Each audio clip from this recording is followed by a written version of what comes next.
Jamaica, make we do the right thing. Make we live good today for a better tomorrow. Talk it out. Don't fight it out. The time by the Ministry of National Security is 6:30.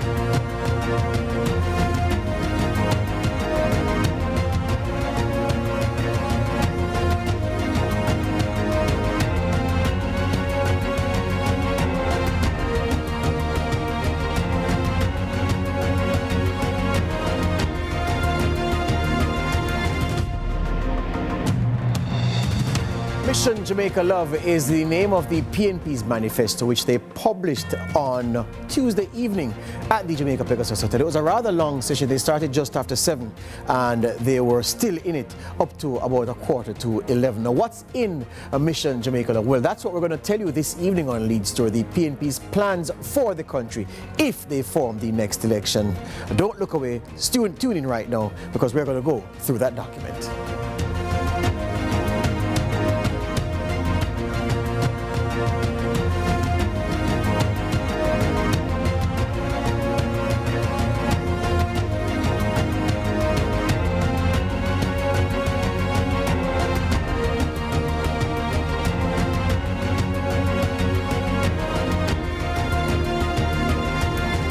So the PNP says that its plans for the country, following through from what was outlined by the opposition leader and the opposition spokesman on finance at the budget presentation earlier this year. They've said, well, those were the planks on which they were building out the PNP's program of work if they form the next government, and they catalyzed that in a document which they shared with the public on Tuesday evening. In case you missed it and and are unaware rather of some of the highlights of that document, well, we prepared this for you.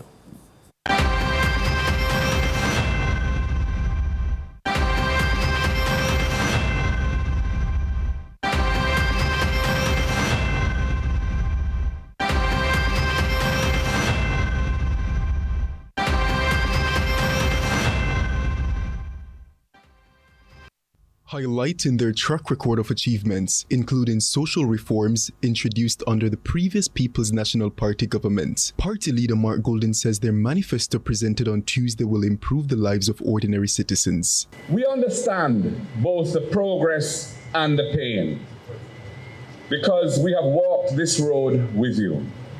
We were the architects of Jamaica's celebrated macroeconomic reforms, from the key elements of the fiscal responsibility framework to the modernization of the revenue system, bringing the nation's debt under control and allowing a regime of inflation targeting to be introduced. Prior to all that, our party initiated the fundamental social reforms that decolonized Jamaican society and created lasting programs like PATH for our most vulnerable, the National Health Fund to support affordable health care, and JADEP for our seniors. Among the new measures announced, a plan to introduce participatory budgeting and local planning. This, Golden says, will allow citizens to help decide how taxpayers' dollars are spent. It is seen as a view that may strike a chord with many, as Jamaicans have long called for a greater say in how resources are used. And we will establish a National People's Assembly, including diaspora representatives, to review laws and shape policy impacting local communities. We will introduce participatory budgeting and local planning, where citizens help to decide the spending priorities, which is contemplated by the 3 strategic laws. Golden also promised to address classism and social divisions, while criticizing the current government for what he describes as an abuse of power. We will protect economic stability and leverage it into inclusive and sustainable growth, creating a new era of opportunities for those who are now excluded from prosperity, while tackling corruption and the abuse of power in governance. The opposition's address closed with the now familiar PNP rally cry, "Time come," a direct message to voters that the time has come to remove the Jamaica Labour Party from office. Jamaica, time come to lift our country higher. Time come to lift our country higher and build a future that belongs to all of us. Let us take this journey together. The party also highlighted its commitment to accessibility, releasing the manifesto in both standard English and patois, reaching across all social and economic divides. Or patois version is going to be circulated on WhatsApp. It is accessible. And one of the ways that we answer the questions that people have about how we will break it down is by allowing that to be accessible in the language that we speak every day. And in what many would see as true PNP style, Tomlinson, the event's compare, made a sharp jab at the GLP, calling out the misspelling of Jamaica in the governing party's campaign materials. Trust me, on this side, we can spell Jamaica. You are indeed up next.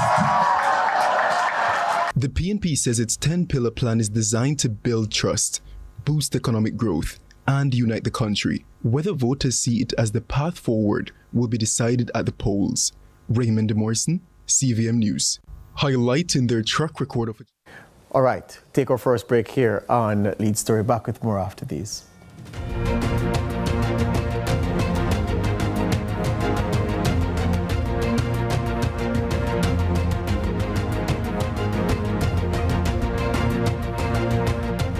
Millions of people are attacked by harmful mouth bacteria.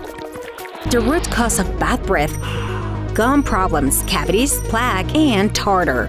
That's why Colgate combined the best science and technology in Colgate Total. Unlike others, its superior formula fights bacteria and creates a powerful protective barrier for up to 24 hours to prevent them from coming back. Take control of your oral health with Colgate Total.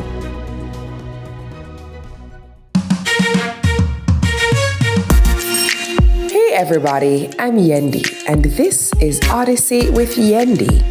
In this space, we connect with some of your favorite people as they share their journeys.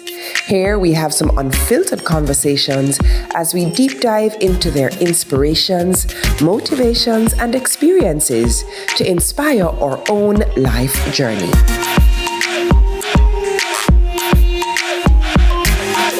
Odyssey with Yendi, brought to you by Grace, Singer, and IslandNet Services.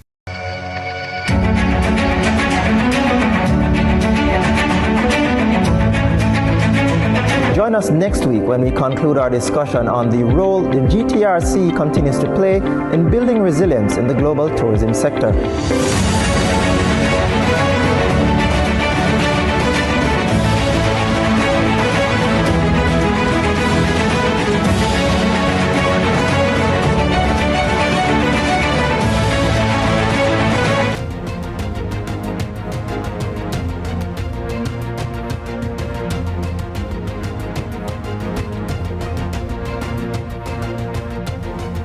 The PNP's manifesto built on 10 pillars, which the party says show the way that the party intends to chart to take Jamaica from this point to a much better future. Senator, well, not as of Friday, the proclamation signed takes effect on Friday, so you'll not be referred to as senator after that because of the prorogation of Parliament. But for now, we can work with Senator Damian Crawford. He's speaking on behalf of the PNP. He had a huge hand in the manifesto that was published on Tuesday evening, and he joins me this evening to talk about the big ticket items from that manifesto. Good evening, Senator.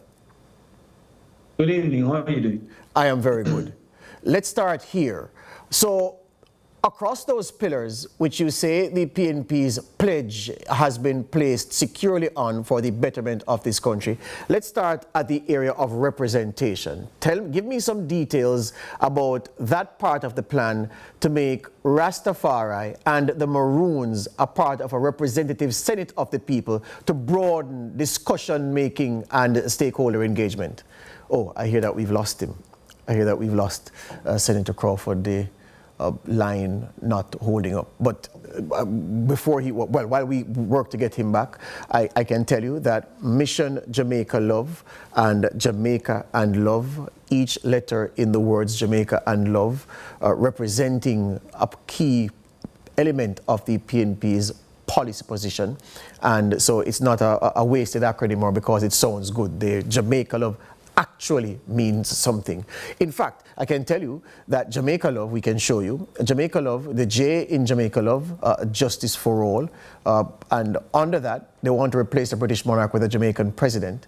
And consideration, they say, of fixed election dates and term limits and the expansion of the Senate. And that's the first point I want to take the senator up on if we get him back. The expansion. Oh, well, I hear that he's back and he can hear me at least. All right, let's crack on. Senator Crawford, I was asking about the expansion of the Senate to include the Maroons and include Rastafari and what the PNP's vision is about what that will do for representation of the interests of key stakeholder groups.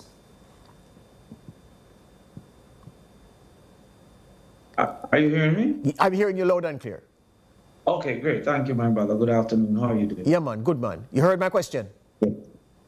How would the inclusion of Rastafarian and... Is that the question? Yeah. Don't worry about your visuals. Your visuals are fine, and I'm hearing you clearly. But I'm starting on the area of representation and asking about the specific mention of Rastafari and Maroons as part of a representative Senate, an expanded Senate. Yes, and our Jamaica love includes self-love. And there are certain things that are Jamaican that have defined Jamaica to the global world and that has been established among ourselves as cultural outcomes of our experience in the past and our current experience at present. And so therefore the inclusion of these groups that have often been excluded and that often in some cases have excluded themselves, the promotion of their inclusion would benefit from our policy to recognize them, first of all, as official recognition, but second of all, to include them in the understanding of their perspective and how certain rules and laws would impact their perspective. One of the easiest to understand would have been how we move forward with ganja and the use as a sacrament for the Rastafarian community. And one that has been in the news recently is how we treat with the Maroons, their perception that they are a group that should be spoken to independently and that there are certain access and certain protections that are important to their lifestyle and their living. And so, yes, we believe that all groups within our society, in particular those that have defined our culture, defined our experience, and defined our image, should be included in our conversations and policy, and also in our conversations and actions. You would not be doing your work properly if you didn't admit that, you are in the vote-seeking phase of the political cycle, and that's what this is. There's no question about that. So I ask on that basis, are you saying to Jamaica that the next PNP administration will at least give the Maroons a fair hearing where their push for sovereignty of the Maroon spaces is concerned, as opposed to the status quo where that argument isn't even being entertained at all? Of course, we are already giving them a fair hearing, even in opposition. And that's the first hurdle of democracy. The first hurdle of democracy is to understand the opinion of the other individual, to give them that seat at the table, and then to come to some analysis and conclusion based on the facts that they have presented. The way that they have been treated as if they are actually a pariah to the society, the way that we have ourselves being to even listen, I believe is an affront to the democratic process. We are in a vote catching period called a campaign. However, if it was that it was only for vote catching, the size of that community and a willingness to participate in the political process, especially from the Rastafarian community, wouldn't indicate that that would have been our vote catching priority. It is our governance priority, our commitment to democracy as a priority. That is why we're called the People's National Party. And that is why it was not stated only as socialist, but democratic socialism. In the minute before the break, Senator, tell me about the policy for the PNP on hair. I want to hear you just articulate that in the minute we have. What will the PNP do where hair is concerned and the hairstyles that children are allowed to wear to school? Well, we have always felt that there should be a right to Africanness, and that Africanness should be represented as 90% of our population are African. And so to that extent, we will put a full ban on that type of what we will call segregation, or that we will call against persons who have that type of African representation. Of course, myself and the principals and others will meet to ensure that we define properly what is acceptable as far as representation of Africanness, but the general ban on anything that seems African would have to be removed and immediately banished from our society and our decision making. Yeah, blanket ban removed and consultations to arrive at something that all stakeholders can feel happy with is what Senator Crawford is saying. We take the break, we come back with you to pick up on other aspects of this PNP manifesto. 10 pillars, mission Jamaica love is what the PNP says is driving its push for election September 3.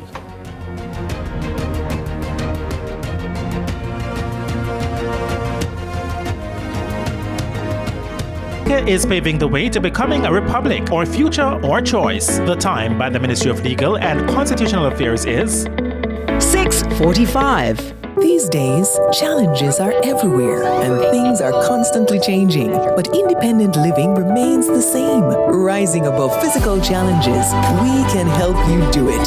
For years, we have been Jamaica's trusted provider for solutions to improve patient care, safety, and general quality of life.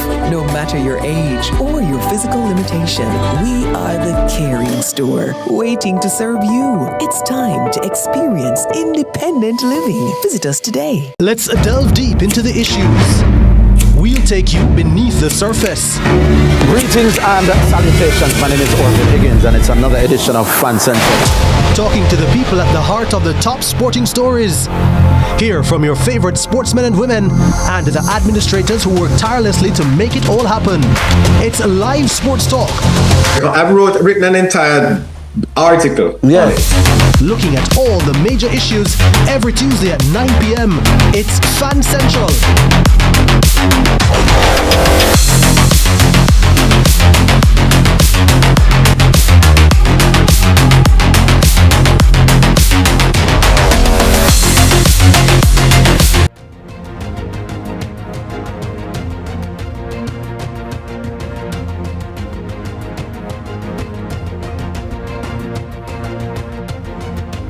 Welcome back to a lead story examining aspects of the PNP's manifesto for the 2025 general election. Mission Jamaica Love, the party says, and it spent time to outline the parameters of those policies at a launch ceremony at the Pegasus Hotel on a Tuesday evening. Senator Damian Crawford, who had a huge hand in the development of the document, is here with me. Senator, may I ask you to tell my viewers what is it that the PNP is going to do for the economy on top of what we heard from the opposition leader and the spokesman on finance in the recent budget debate?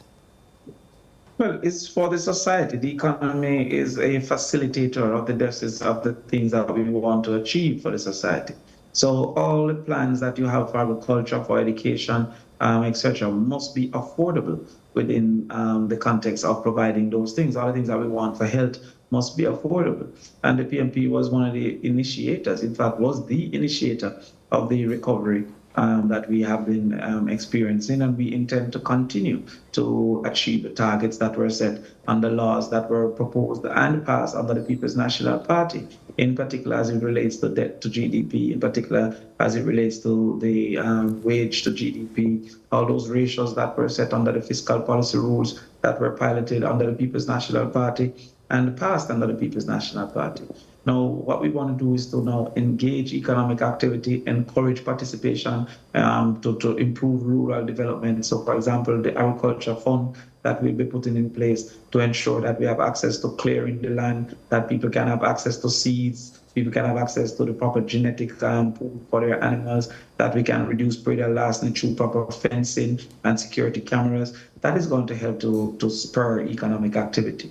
For the orange economy, appropriately called, or entertainment, there is a fund as well for the entertainment practitioners to not only learn and improve, but to access the necessary types of equipment to create areas and avenues that they can have the best for their production. That is also going to spark economic activity. But here's this question, Senator. Here's this question. Consider this question, because during the life of this administration, the opposition leader is on record as saying at one point when several families were facing a cash crunch, coming out of the COVID crisis, understandably when the wheels of the economy were deliberately slowed down, that the government should slow the rate of debt repayment to allow some discretionary cash grants to citizens. Persons are saying, well, that would be a departure from a policy that the PNP itself touted under Omar Davis, which is pay the debt first at all costs and then try to develop and try to get resources elsewhere. So I'm asking, from the manifesto presented on Tuesday, what is this policy about the pace of debt repayment when there is need for immediate cash in other parts of the society? Okay, so the first thing that must be understood was that at that time that we were in a crunch under COVID, the government was overpaying. They was paying faster than it was necessary under the laws that we had passed and other targets that we had. So in an attempt to make a name for himself, Nigel Clark was willing to sacrifice the people by continuously paying higher levels of debt instead of reaching instead of filling the breach that the people were experiencing. And so therefore it was no departure from the targets that we had. It was an understanding that the lives of the people should be balanced at the same time that the book was to be balanced, and the overpayment and the continued overpayment was an unfair treatment of the people. At that time, there would have been an additional expense to the people as it relates to the taxes the government would have earned from inflation that was driven in the main by shipping and the cost of shipping. There was a reality that we put forward to the government that they should reconsider the cost of shipping at the port as a part of the taxation component, because there would need to be relief for the people. All other countries were very, very effective and adamant in creating relief for the people. The JLP was only willing to create a name for themselves. So it was absolutely no departure from the targets that we had stated. And by saying that, you're saying, Senator Crawford, that the PNP remains committed to something which the party has always held true to, which is to pay down the debt first and deal with everything else after. Well, all the budgets have two major things that must be done: the debt and the salaries. I think he got frozen in time there at a crucial point. We would love to get him back, if even only the audio, because there's a... Oh, right. So are you hearing me again, Senator? $160 billion. Yes. And that was under...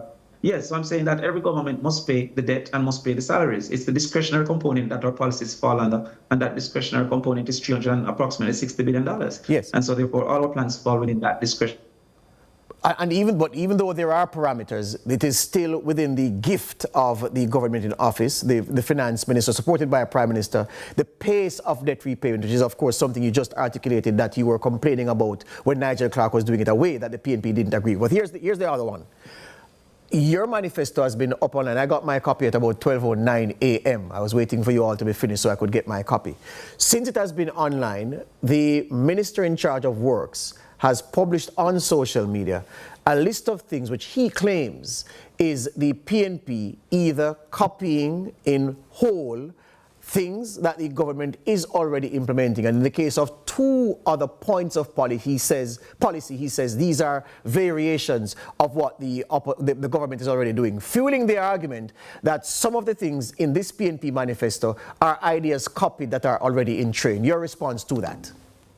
I have never really delayed myself with the opinions of the current Minister of Works. He has been ineffective in his execution dramatically. The spark has failed. The spark and the reach hasn't reached. To this point, they have not implemented 200 roads of all the roads that they have stated that they'll be doing. And the road infrastructure is in great depression at this particular point in time. So I've never delayed myself. Now, is it that the JLP may claim that they have seen some things that look similar? I am not sure. I've not seen those things. But the greatest theft of ideas have been on the part of the Jamaica Labour Party. Look no further than what they're doing with the subsidy for the JPS, which they laughed at when it was first proposed, and now they're doing the exact thing with the exact number that the PNP has proposed. What we know is that in general, the people will be asked to consider both proposals, and we have in front of them our proposals. We have not seen the JP's proposal. I couldn't let you leave, Senator, and I don't want to bog you down in that. You responded. The subject that's closest to your heart, in my estimation, the issue of teachers and the PNP's teacher retention strategy. I couldn't let you leave without talking about that, the PNP's plan for that, in 2 minutes. Yes. Well, in the teacher retention plan, we are the only party that put forward a teacher retention plan. We want to make it more likely for them to own a home by giving them a higher ceiling for the NHT, a graduating concession for them to own a car, and as they continue to serve, to own a better vehicle, to forgive each year of student loan when they remain in the public sector, and also to use that as a tool of trade, the internet as a tool of trade, because knowledge is the basis of information is the basis of knowledge. And so generally, we are putting forward those proposals to ensure that the teachers don't feel the necessary need to flee our society because of a need to own a home, to escape debt, or to own a vehicle. And so we are proposing those things to the teachers as a form of competing for the teachers' continued service within Jamaica. Yeah, and will the PNP move to do anything about the aggressive recruitment of teachers, or the thing that you will do is to offer the teachers greater incentives to ignore the recruiters when they come calling? It's the need to compete. We will, of course, meet with our partners overseas, seeking to train more persons for them to be able to recruit from, seeking for the recruitment to be more structured so that we can be aware and prepared. But in particular, we'll be seeking to compete for the teachers' continued service. And to do so, we'll be putting forward the housing proposals, we'll be putting forward the concession vehicle access proposal, we'll be putting forward the circumstances of work as it relates to the staff room and the classroom, and we will put forward the internet as a tool of trade and the forgiveness of the student loan. Hear you on that. Well, Senator Crawford is here. I encourage my viewers to go and read the document. It's readily available on the PNP's multiple platforms and on its website. I've read it myself, and I think it is a good collection of ideas and pledges for a party looking to form the next government. Thank you for your time this evening, Senator. All right, thank you. Senator Damian Crawford there, representing the PNP's Manifesto Committee. Yes, I commit the document to you. It is laid out well, an easy read, and see if there's anything in there you agree with. And of course, I'm sure you'll find things in there that you will challenge. That's my time. The news at 7, up next.